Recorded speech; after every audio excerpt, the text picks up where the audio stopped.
La nuit s'étendait, profonde et claire, sur les plaines immenses de Mésopotamie. L'air tiède portait avec lui la respiration chaude du désert, ponctuée de souffles de vent qui soulevaient la poussière et caressaient les herbes sèches. Au-dessus, les étoiles, innombrables, semblaient se presser les unes contre les autres, comme si le ciel voulait se rapprocher de la terre.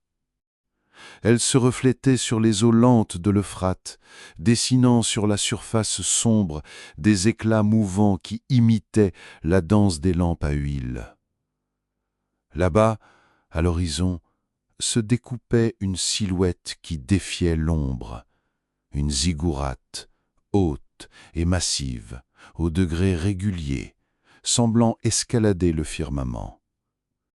Chaque terrasse recevait la lumière pâle de la lune, et ses ombres s'allongeaient comme les doigts d'une main posée sur la ville endormie. Du sommet, un parfum lourd et doux descendait dans l'air, encens, myrrhe, résine brûlée dans des brûloirs d'argile. L'odeur se mêlait au parfum plus discret des jarres d'huile et au bois chauffé par la journée passée sous le soleil. Les bruits de la nuit portaient loin, un murmure d'eau contre les rives, le froissement d'un tissu, des pas feutrés sur les pavés de terre cuite. Mais, par moments, un autre son s'élevait, presque imperceptible au début, le chant grave et régulier qui montait du cœur du temple.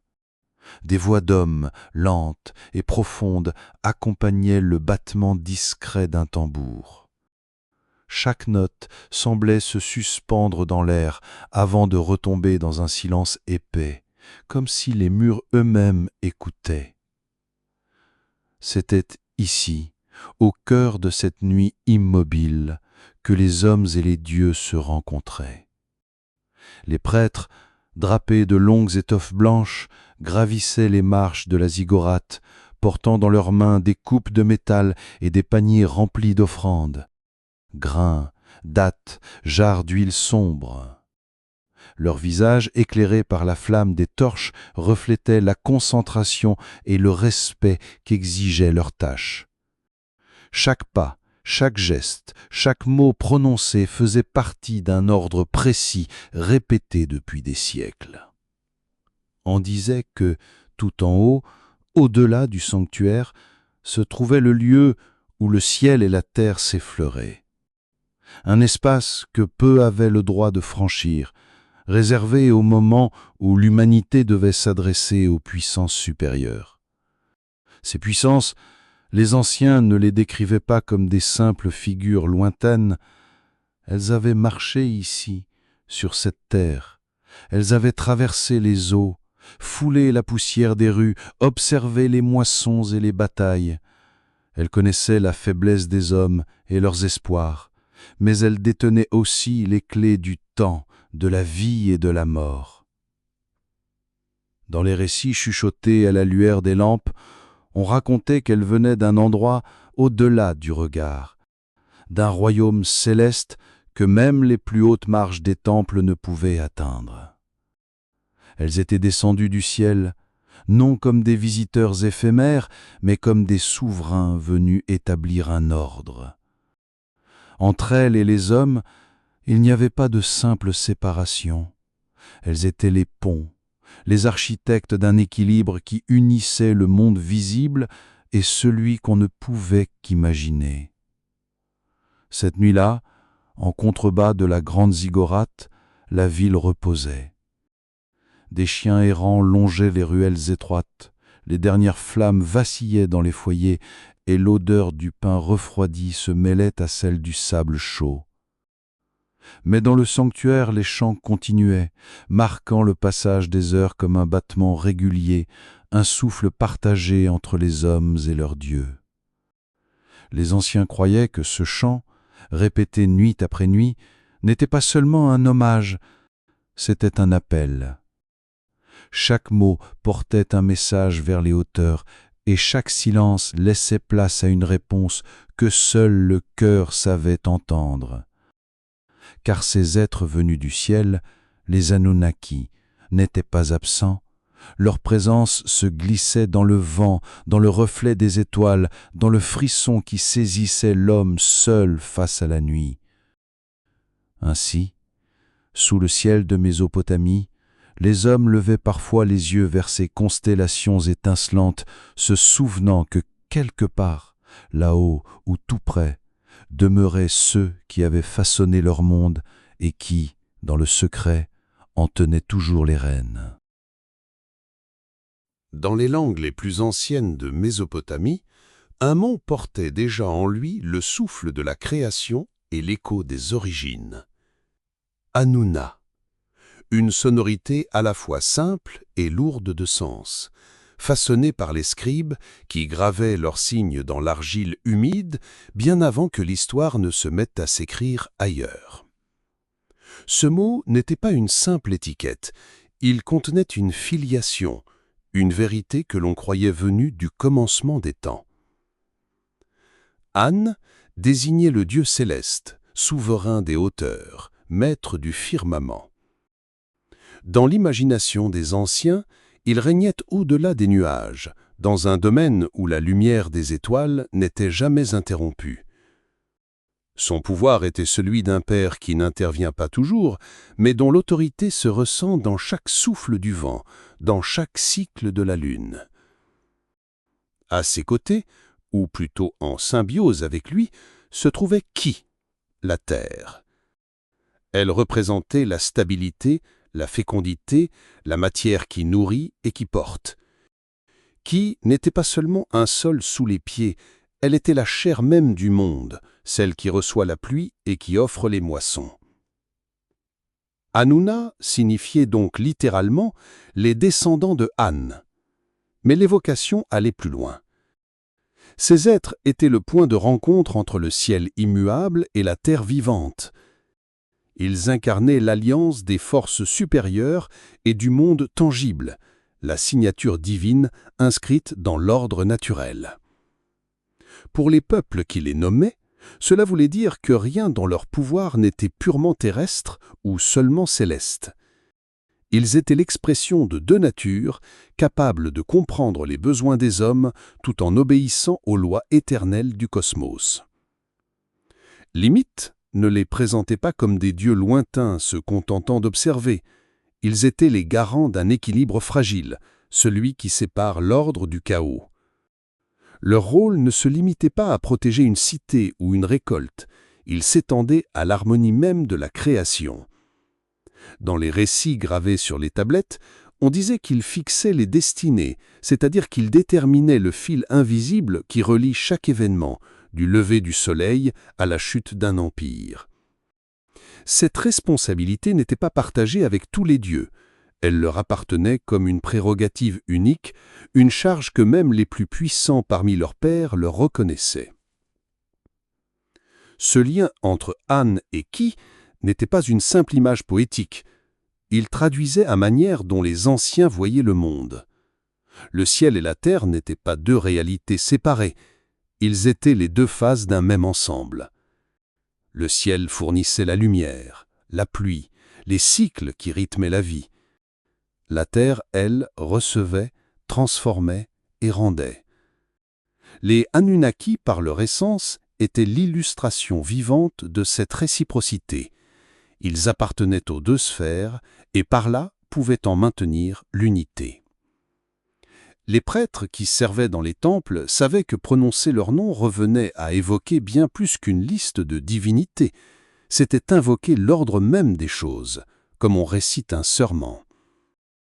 Dans les rituels, on les appelait pour sceller des alliances, bénir une couronne ou marquer le début d'une saison de semailles. On leur confiait le soin de maintenir la stabilité des cycles, d'empêcher que le désordre primordial ne revienne engloutir ce qui avait été façonné. Cette fonction de gardien ne signifiait pas pour autant qu'ils étaient immuables ou figés. Dans des textes, ils apparaissent parfois comme des conseillers, réunis en assemblée, débattant des décisions à prendre pour préserver l'ordre. Cette image d'un conseil céleste traduit une vision particulière de la divinité, Une autorité partagée, mais confondée sur un mandat venu des plus hautes sphères. Chacun d'eux possédait un rôle, une compétence, mais c'est ensemble qu'ils maintenaient la cohérence du tout. On peut imaginer, dans les nuits claires où le ciel se déployait au-dessus des plaines, les habitants lever les yeux vers les constellations en pensant à eux. Là-haut, dans cet espace qu'aucune flèche et aucun escalier ne pouvaient atteindre, ils les imaginaient veillant, scrutant la terre comme un berger observe son troupeau. Et lorsqu'un orage éclatait ou qu'une sécheresse persistait, on y voyait parfois l'expression d'un déséquilibre, un signe que l'ordre devait être rétabli par leur intervention. Ainsi, derrière un simple mot gravé dans l'argile, se cachait toute une vision du monde. Les Hanouna n'étaient pas seulement des figures du panthéon mésopotamien, ils étaient le symbole d'une harmonie à préserver, d'un lien indissoluble entre le domaine des dieux et celui des hommes.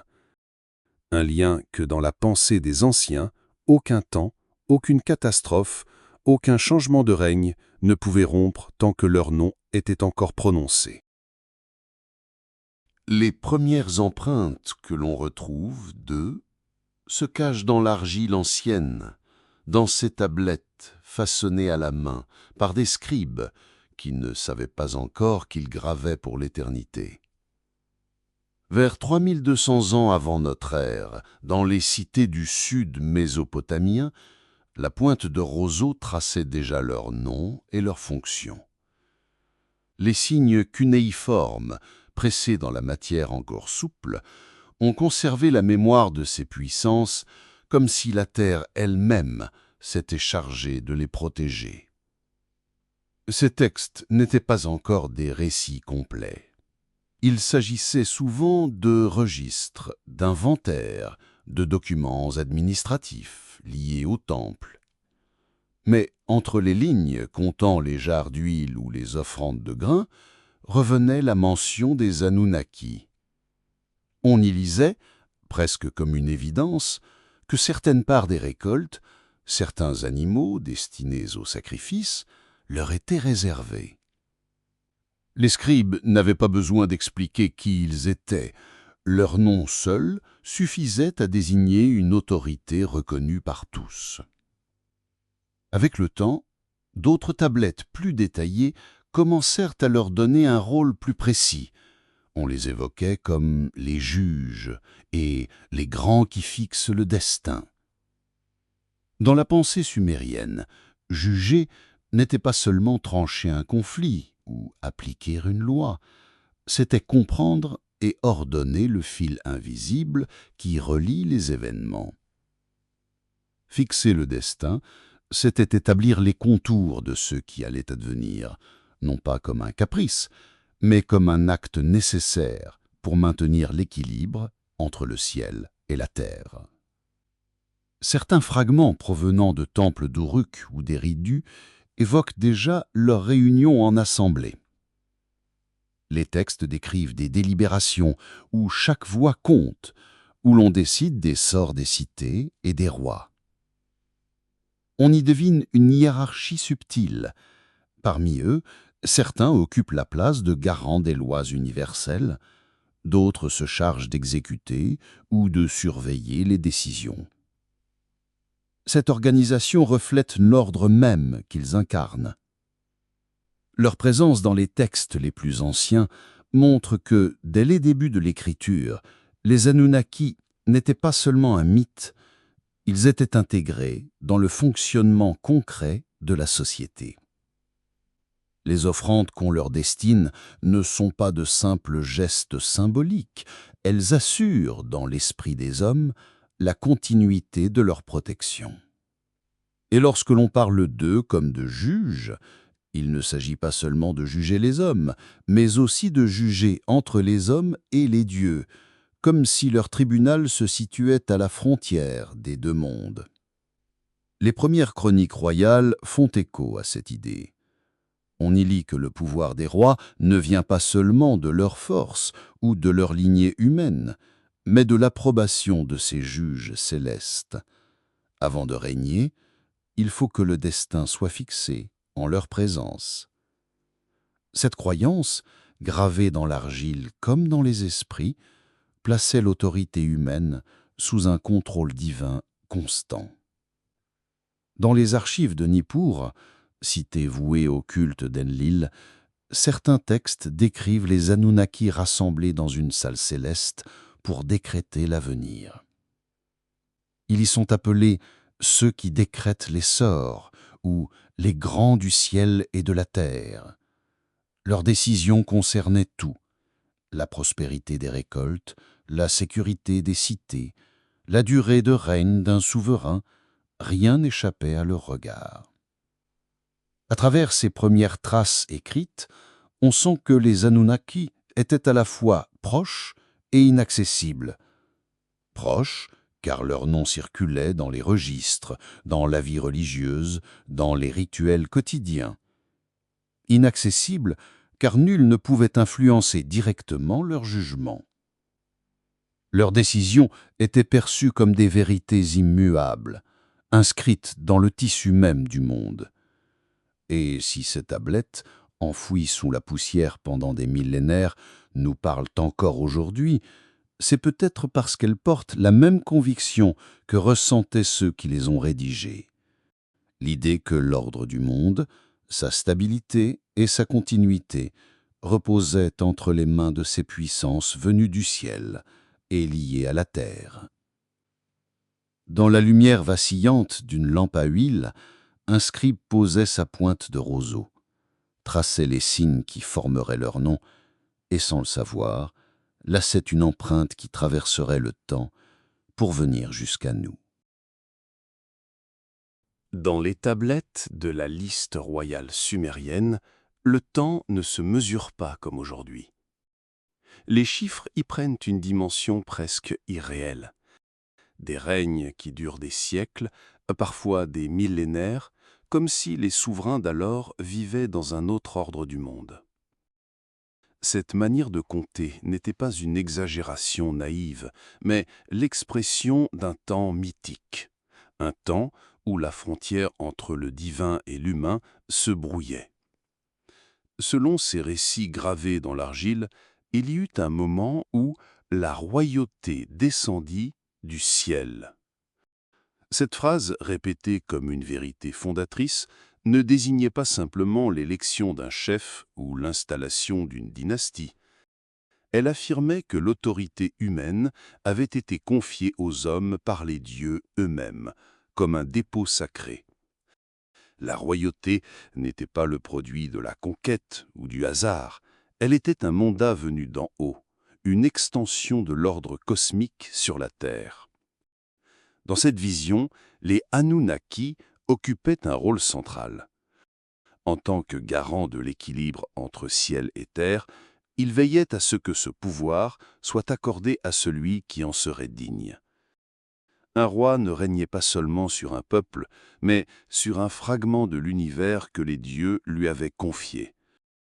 Son trône, élevé dans la salle d'audience du palais, était une réplique symbolique de la montagne sacrée où résidaient les puissances divines. Les règnes démesurés de la liste royale sumérienne traduisaient cette conception. Plus un roi était proche des dieux, plus son règne s'étendait au-delà de la durée humaine. Ce n'était pas une simple mesure chronologique, c'était la façon dont les anciens exprimaient l'harmonie parfaite entre l'autorité terrestre et la volonté céleste. Quand cette harmonie était rompue, les durées se réduisaient, les règnes devenaient plus courts, comme si la bénédiction divine s'était retirée.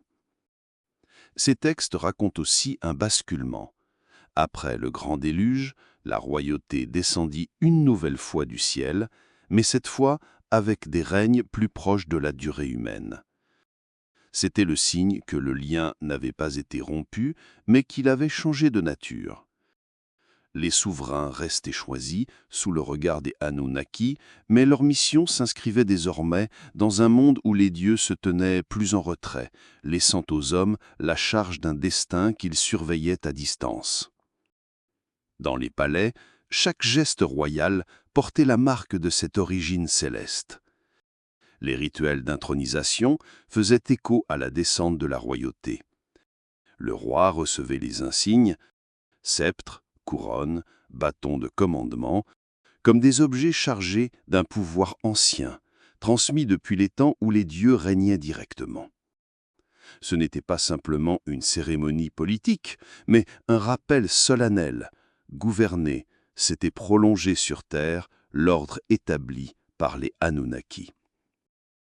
Les scribes et les prêtres gardaient vivante cette mémoire. Dans les hymnes, on louait les rois comme des pasteurs choisis par Enlil ou des serviteurs fidèles d'Anu, affirmant ainsi que leur autorité avait été validée par le conseil divin. Même la justice qu'ils rendaient était censée refléter celle plus haute que les Anunnaki exerçaient dans leurs assemblées célestes. La croyance que la royauté descend du ciel donnait au pouvoir un caractère sacré et fragile à la fois. Sacré parce qu'il émanait directement d'une volonté divine. Fragile parce qu'il pouvait être retiré si l'ordre était rompu.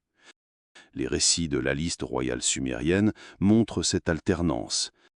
Dynasties qui s'élèvent, puis disparaissent, cités qui brillent, puis sont abandonnées. Dans chaque changement, on voyait la main invisible des juges célestes qui redistribuaient le mandat royal selon leurs propres lois. En relisant ces tablettes aujourd'hui, on sent à quel point elles ne cherchaient pas seulement à raconter l'histoire d'un peuple, mais à inscrire chaque règne dans une trame cosmique. La royauté n'était pas une institution parmi d'autres, elle était le reflet sur terre de la structure même du ciel. Et tant que les hommes croyaient à ce lien, tant que les cérémonies rappelaient l'origine divine du pouvoir, les Anunnaki restaient présents, silencieux mais attentifs, au-dessus des trônes comme au-dessus des étoiles. Sous la lumière argentée de la lune, les cités de Mésopotamie semblaient surgir de la poussière elle-même, comme si elles avaient été modelées par les mains des dieux. Parmi elles, certaines portaient une aura particulière, celle d'avoir été le théâtre des pas des Anunnaki, des lieux où le ciel se penchait vers la terre. Au sud, là où les eaux du Tigre et de l'Euphrate s'embrassent et se séparent, s'élevait Eridu. Les anciens la nommaient parfois la plus ancienne des cités, fondée à l'aube du monde habité. On racontait qu'Enki, maître des eaux profondes et de la sagesse, avait choisi cette terre pour y établir son domaine. Les canaux y serpentent comme des veines argentées, nourrissant des jardins et des champs qui semblaient prospérer sous une bénédiction invisible. Au centre, le temple d'Enki dominait le paysage, non pas par une hauteur imposante, mais par son ancrage, solide et immuable, comme une pierre posée au cœur du temps. Les briques d'argile séchées, encore chaudes des soleils passés, portaient dans leurs interstices les prières de générations entières. Autour, le murmure de l'eau se mêlait au chant des prêtres, rappelant que l'élément qui donne la vie était aussi celui qui liait les hommes à leur protecteur céleste. Plus au nord, Nippur se dressait comme une cité du milieu, un point d'équilibre dans la géographie sacrée. C'était la demeure d'Enlil, maître des vents et gardien des royaumes terrestres. Ici, les murs semblaient respirer au rythme des brises qui balayaient les plaines. Les pèlerins affluaient des quatre coins du pays pour gravir les marches de son temple, le grand Hécure.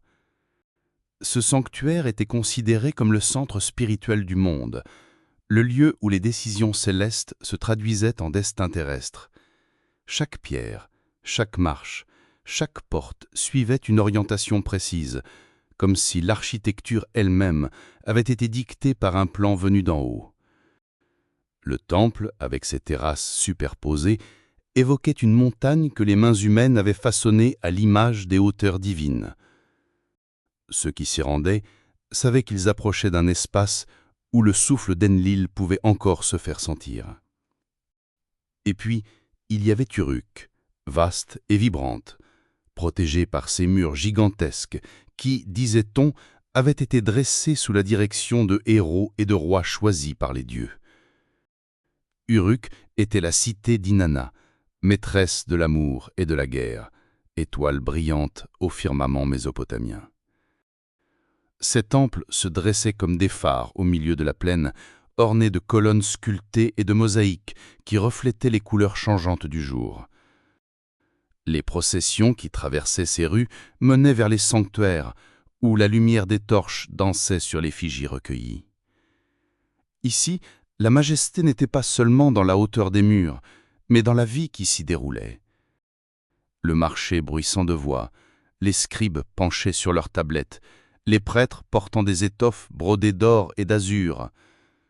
Dans chacune de ces cités, la ziggourate tenait d'une place centrale. Plus qu'un monument, c'était une représentation tangible du lien entre le monde des hommes et celui des dieux. Ces degrés successifs montaient vers le ciel, comme les marches d'un escalier cosmique. Chaque terrasse avait sa fonction, son espace sacré, ses rites propres. Plus on s'élevait, plus l'air devenait pur, plus le silence se faisait dense, comme si chaque pas détachait l'âme un peu plus de la terre. Pour les habitants, ces structures n'étaient pas seulement des prouesses d'architecture, elles étaient des montagnes divines, façonnées pour reproduire sur la plaine l'élévation des hauteurs inaccessibles. Leur sommet, réservé aux prêtres, aux rois ou aux rares envoyés autorisés, abritait un sanctuaire où l'on croyait que les Anunnaki pouvaient descendre et recevoir les offrandes. La forme même de la ziggourate suivait un symbolisme précis. La base carrée, solidement ancrée dans la terre, représentait la stabilité et l'ordre du monde matériel. Les niveaux supérieurs traduisaient la progression vers les sphères célestes. Et tout en haut, un petit temple, parfois à ciel ouvert, marquait le point de contact, l'instant fragile où la pierre touchait le vent et où le regard se perdait dans les étoiles. Lorsque le soleil se couchait derrière l'horizon, la ziggourate se teignait de or et de pourpre. La nuit, elle se découpait en silhouettes sombres contre un ciel constellé. Pour les voyageurs qui approchaient de la cité, elle apparaissait de loin comme un repère, à la fois guide et promesse. Ici se trouvait un endroit où l'on pouvait, peut-être, être entendu par les puissances invisibles. Ces cités et leurs temples n'étaient pas isolés les uns des autres dans l'imaginaire des anciens. Ils formaient un réseau sacré, une cartographie invisible que seuls les prêtres et les rois savaient lire. Eridu, Nippur, Uruk, chacune portait un rôle dans l'équilibre cosmique. Chacune était reliée aux autres par des mythes, des alliances et des rites qui traversaient les générations. En les traversant, un pèlerin pouvait ressentir la même impression que lorsqu'on contemple le ciel nocturne. Chaque étoile a sa place, chaque lumière répond à une autre, et pourtant c'est l'ensemble qui compose la toile. Ainsi étaient ces cités dans le tissu du monde, éclats de pierre et de foi, reflets terrestres de l'assemblée céleste. Et lorsque le vent, en passant sur les briques cuites, emportait avec lui de la poussière des siècles, il semblait murmurer encore les noms des Anunnaki. Dans le silence de la nuit, les murs, les escaliers et les terrasses gardaient l'écho des pas anciens, comme si ceux qui avaient régné du ciel avaient laissé dans la pierre une part de leur présence, immobile, mais toujours vivante. Dans l'imaginaire des anciens, les dieux ne vivaient pas dans un désordre sans voix ni hiérarchie. Il existait un ordre, une assemblée, où chacun avait sa place et où les grandes décisions se prenaient non pas dans la précipitation, mais dans la solennité d'un temps qui ne s'écoulait pas comme celui des hommes. Au sommet de cette organisation se tenait le Conseil des Anunnaki. 50 puissances, rassemblées comme les piliers d'un édifice invisible, veillaient sur l'équilibre du monde. Chacun portait un rôle, une charge qui lui était propre. Certains régnaient sur les éléments, d'autres gardaient les lois immuables, d'autres encore surveillaient le destin des cités. Parmi eux, 7 se distinguaient. On les appelait ceux qui fixent le destin. Leur voix avait un poids qui dépassait celui des autres, non par force ou par ambition, mais parce qu'ils incarnaient la convergence des deux réalités, le ciel et la terre. Lorsqu'ils parlaient, il ne s'agissait pas seulement de décider d'un événement à venir, mais d'inscrire cet événement dans le tissu du cosmos, de le faire exister comme une pièce nécessaire à l'ensemble. Ces assemblées se tenaient dans des lieux qui, pour les hommes, restaient inaccessibles. On les imaginait dans une salle lumineuse, ouverte sur un horizon sans fin, où l'air lui-même semblait porter le parfum des résines brûlées dans les temples. Les Anunnaki prenaient place comme des juges dans un tribunal ancien, mais leur justice ne se mesurait pas à l'échelle des jours ou des années. Elle se déployait sur des siècles, sur des cycles que l'esprit humain ne pouvait qu'entrevoir. Leurs paroles étaient rares et pesées. Chaque décision, chaque décret résonnait bien au-delà du moment où il était prononcé. On disait qu'un seul mot de ces 7 pouvait changer le cours d'un fleuve, abattre un royaume ou faire germer un champ resté stérile. Autour de ces figures centrales gravitaient les autres membres du Conseil. Ensemble, ils formaient un corps uni, non pas par uniformité, mais par complémentarité. Chacun veillait sur une part du monde, et leur diversité était le reflet de l'univers lui-même.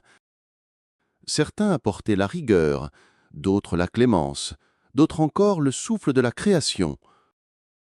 L'Assemblée n'était pas un lieu de rivalité, mais d'équilibre. Dans cette organisation, d'autres divinités jouaient des rôles distincts. Les Igigi, par exemple, étaient considérés comme des serviteurs des grands dieux, souvent liés aux travaux et aux tâches que les Anunnaki ne prenaient pas en charge directement. Leur nom résonnait dans les récits comme celui d'êtres intermédiaires, présents dans les affaires célestes, mais rarement détenteurs de l'autorité ultime. On racontait qu'ils participaient aux grandes œuvres, qu'ils portaient les messages, qu'ils entretenaient le lien entre les sphères. Il y avait aussi d'autres puissances, protectrices de cités, gardiennes de domaines particuliers, parfois honorées dans les temples aux côtés des Anunnaki, mais toujours avec une place bien définie dans l'ordre général. La distinction entre ces différents niveaux de divinité reflétait une vision précise de l'univers. Tout, du plus grand au plus petit, avait une fonction. Les 50 Anunnaki étaient les piliers, les fondations sur lesquelles reposait l'édifice du monde. Les 7 qui fixaient le destin en étaient comme le cœur battant, impulsant les rythmes invisibles. Les Igigi et autres divinités formaient le réseau qui reliait chaque pierre, chaque branche, chaque souffle.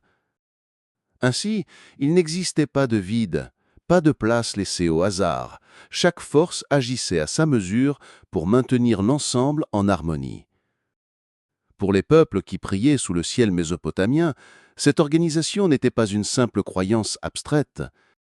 Elle donnait un sens au monde, elle expliquait pourquoi certaines choses arrivaient, pourquoi d'autres tardaient ou disparaissaient. Quand une saison s'annonçait généreuse, on y voyait la main bienveillante du conseil.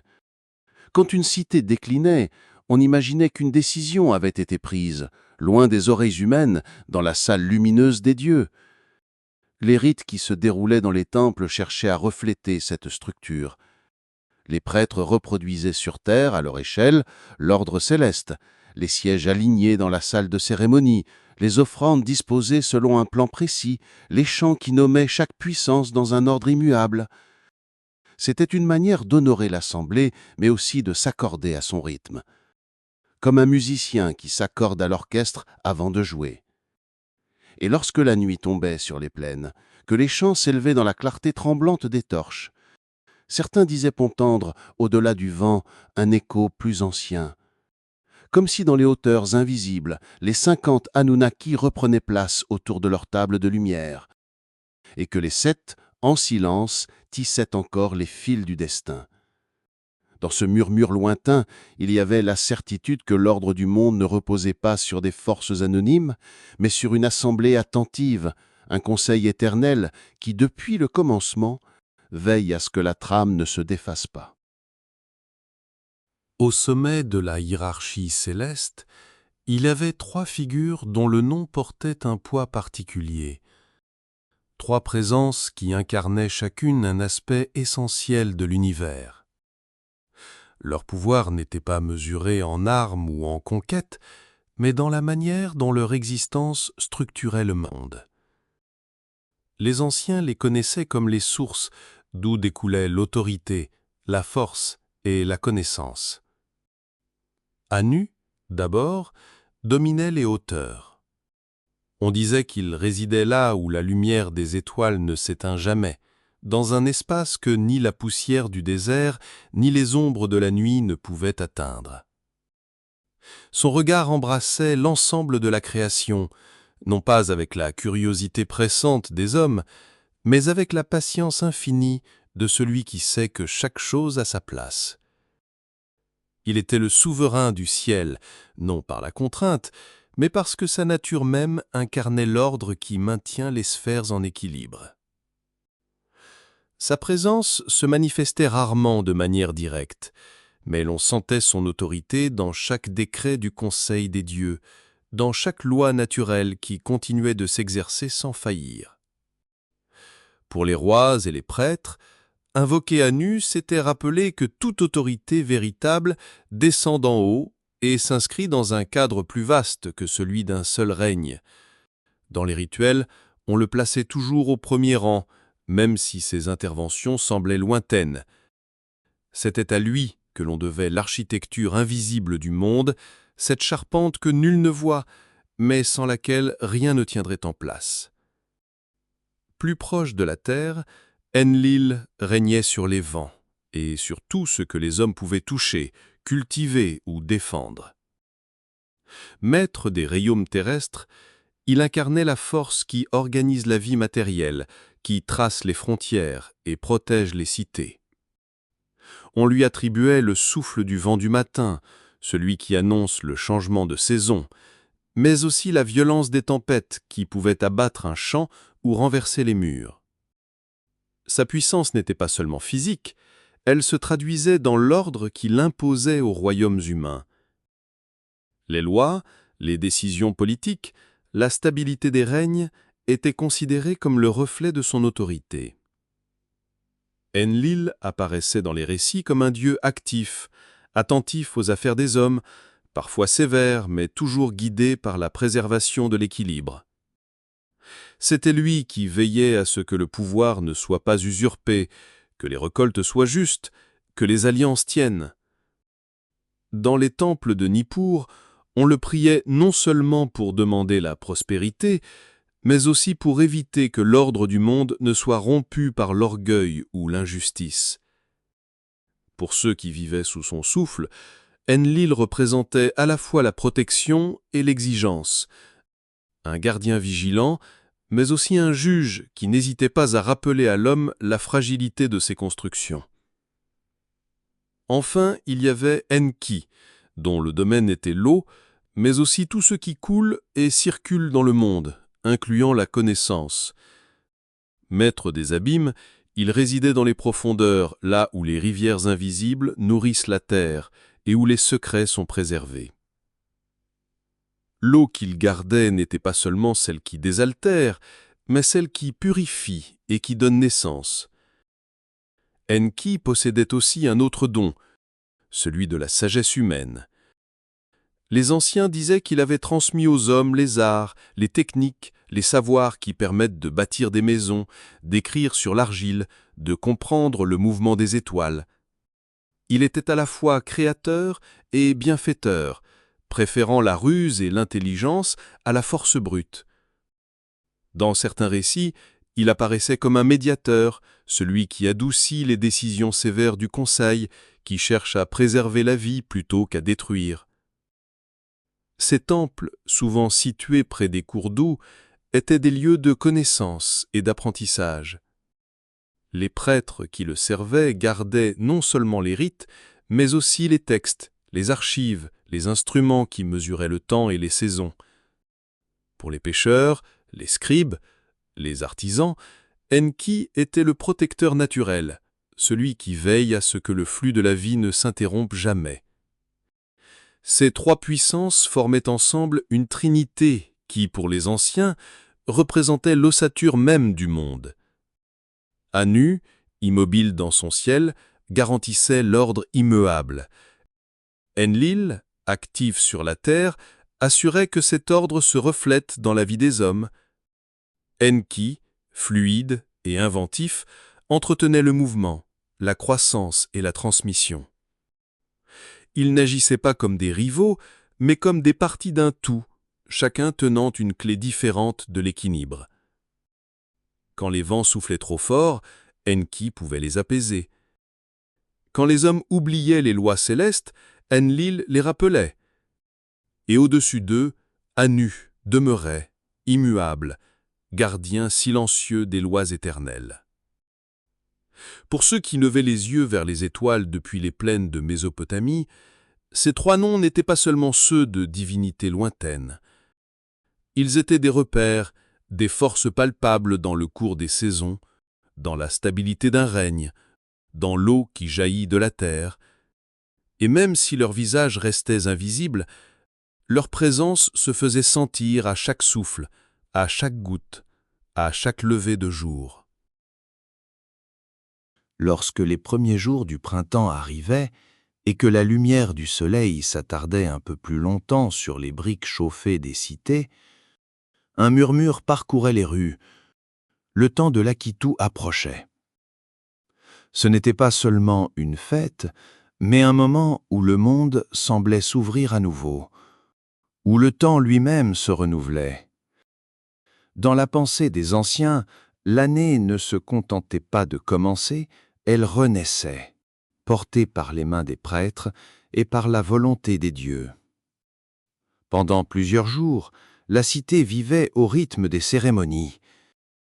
Les rues s'ornaient de tissus colorés, les marchés se remplissaient d'épices, de jarres d'huile, de paniers de dattes et de céréales destinés aux offrandes. Les temples s'animaient, résonnant des chants rituels et du martèlement sourd des tambours. Le cœur de la fête se déroulait dans le grand sanctuaire, là où le roi lui-même participait à un rite qui dépassait sa propre personne. Devant la statue du dieu tutélaire, il déposait ses insignes, sceptre, couronne, armes symboliques, comme pour rappeler que le pouvoir qu'il détenait ne lui appartenait pas vraiment. Le souverain se plaçait alors face au grand prêtre, qui récitait des formules anciennes destinées à purifier et à réaffirmer l'alliance entre le ciel et la terre. Un moment particulier marquait l'esprit de tous, celui où le roi recevait à nouveau ses insignes des mains du prêtre. C'était le signe que les dieux validaient encore son règne, que l'ordre cosmique restait en place pour une nouvelle année. Les témoins, massés dans la cour du temple ou le long des rues, voyaient dans ce geste non seulement un acte religieux, mais la promesse que la cité resterait protégée et prospère. Ce rituel ne concernait pas seulement les élites, il engageait toute la population. Les artisans offraient leurs œuvres, les paysans apportaient les premiers fruits de la saison, les marchands fournissaient des biens précieux pour les sacrifices. Chacun, à sa manière, contribuait à la fête, car chacun bénéficiait de la stabilité qu'elle garantissait. L'Akitu n'était pas le seul moment où le lien avec les dieux se renforçait. Tout au long de l'année, les rituels rythmaient la vie quotidienne. Les sacrifices, les processions, les offrandes régulières étaient autant de gestes destinés à maintenir le contact avec les puissances célestes. Dans les temples, les prêtres accomplissaient ces rites avec une précision immuable, reproduisant des gestes transmis depuis des générations. Chaque matin, la statue du dieu était lavée, habillée, nourrie symboliquement. Ce soin quotidien reflétait l'idée que les dieux, bien que supérieurs, participaient à la vie de la cité et méritaient d'y être honorés comme des souverains présents. Le culte occupait aussi une place centrale dans l'économie. Les temples ne se limitaient pas à être des lieux de prière. Ils étaient de véritables centres d'activité. Ils possédaient des terres, employaient des travailleurs, géraient des ateliers, des entrepôts. Les offrandes reçues n'étaient pas toujours consommées immédiatement. Elles étaient stockées, redistribuées ou utilisées pour soutenir ceux qui travaillaient au service des dieux. En période d'abondance, le temple devenait un lieu de redistribution qui renforçait la cohésion sociale. En période de disette, il servait de réserve et de refuge, rappelant à tous que les biens accumulés dans un but sacré profitaient aussi à la survie de la communauté.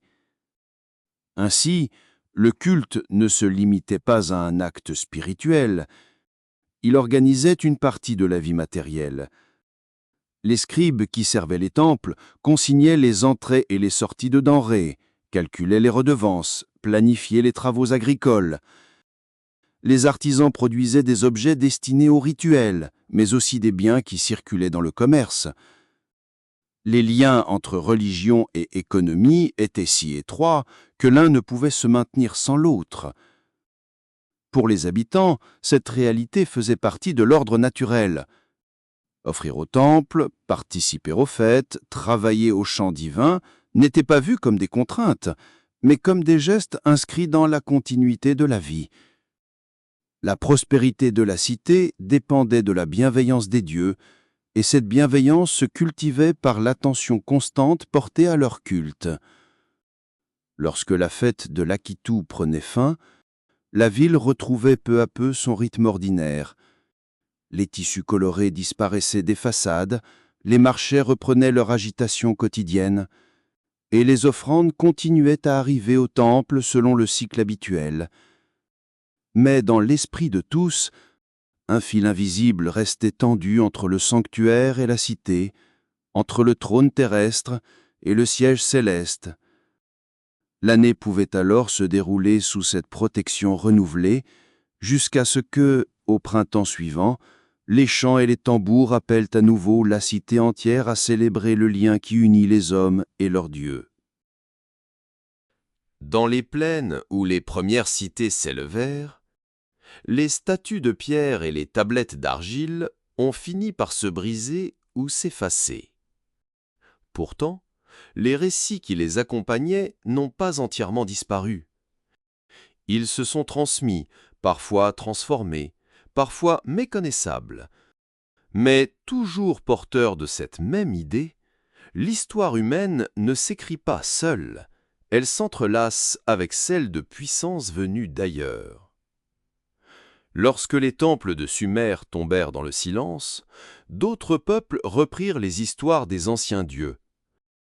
Les Akkadiens, les Babyloniens, les Assyriens adaptèrent les noms, changèrent les épithètes, mais conservèrent la structure des récits.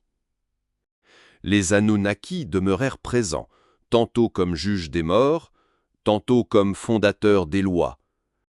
Ils passèrent d'une langue à une autre, traversant les siècles comme des voyageurs silencieux. Même lorsque les panthéons se réorganisèrent et que d'autres dieux occupèrent la première place, il restait, sous la surface, cette trame ancienne, un conseil céleste, des figures supérieures façonnant l'ordre du monde et une humanité vivant sous leur regard. À mesure que les siècles avançaient, ces mythes franchirent les frontières de la Mésopotamie. Les Grecs et les Romains, en entendant parler des traditions orientales, y virent des échos de leurs propres récits. Le conseil de l'Olympe, les dieux répartis en familles, les héros issus d'un mélange divin et humain. D'autres traditions religieuses, plus tard, gardèrent l'empreinte d'êtres célestes qui descendent vers la terre, de messagers, de juges, de guides invisibles. Le vocabulaire changeait, les visages aussi. Mais le thème central persistait. La conviction que l'humanité n'est pas seule dans l'élaboration de son destin. À mesure que les siècles avançaient, ces récits prirent de nouvelles formes. Les érudits des époques médiévales, en traduisant les textes anciens, y virent des récits moraux ou symboliques, cherchant à y lire des leçons pour leur propre temps. Puis, à l'ère moderne, l'archéologie ramena à la lumière les fragments oubliés. Tablettes couvertes de signes cunéiformes, sceaux gravés de scènes célestes, bas-reliefs où l'on devinait encore la silhouette des anciens dieux. Ces découvertes ne se contentèrent pas de remplir les musées. Elles rallumèrent l'imagination. On se remit à lire les épopées, à reconstruire les généalogies divines, à interroger la fonction de chaque rite. Les Anunnaki, redevenus visibles à travers ces vestiges, trouvèrent une nouvelle place dans l'esprit contemporain. Au-delà du cercle des chercheurs, d'autres interprétations se firent jour. Certains y virent de simples métaphores, des manières pour les peuples anciens d'expliquer les forces de la nature et les structures sociales. D'autres, au contraire, envisagèrent que ces récits conservaient la trace d'événements réels, transformés par le temps en légendes. Dans les lectures les plus modernes, l'idée d'êtres venus des étoiles prit racine, donnant naissance à des théories où les Anunnaki devenaient des visiteurs célestes qui avaient influencé la naissance des civilisations. Ces visions, bien qu'éloignées des croyances originelles, montraient que le cœur du mythe restait vivant. L'idée d'une rencontre entre l'humain et le surhumain, d'un lien entre le ciel et la terre. Même aujourd'hui, dans un monde façonné par la science et la technologie, ces récits continuent à exercer une fascination particulière. Ils rappellent que les premières histoires que nous avons inventées ne parlaient pas seulement de récolte ou de guerre, mais de notre place dans un ensemble plus vaste. Elles exprimaient le sentiment persistant que l'existence humaine est inscrite dans un récit qui la dépasse. Qu'on les aborde comme un héritage littéraire, comme des traces archéologiques ou comme des énigmes ouvertes à toutes les hypothèses, ces mythes continuent de relier le présent au passé le plus lointain. Dans la nuit silencieuse, quand on regarde encore les étoiles depuis un désert ou une montagne, il est facile d'imaginer que les anciens ressentaient la même chose. Leurs yeux suivaient les mêmes constellations, leur esprit tissait les mêmes questions. D'où venons-nous? Qui façonne notre chemin? Y a-t-il quelque part des puissances qui veillent ou qui jugent? Les Anunnaki, sous leur forme changeante, sont peut-être moins une réponse qu'une manière de préserver la question. Ils incarnent cette intuition profonde que l'histoire humaine n'est pas seulement de pierre et de main, mais aussi de liens invisibles, tendus entre la poussière de la terre et la lumière des cieux.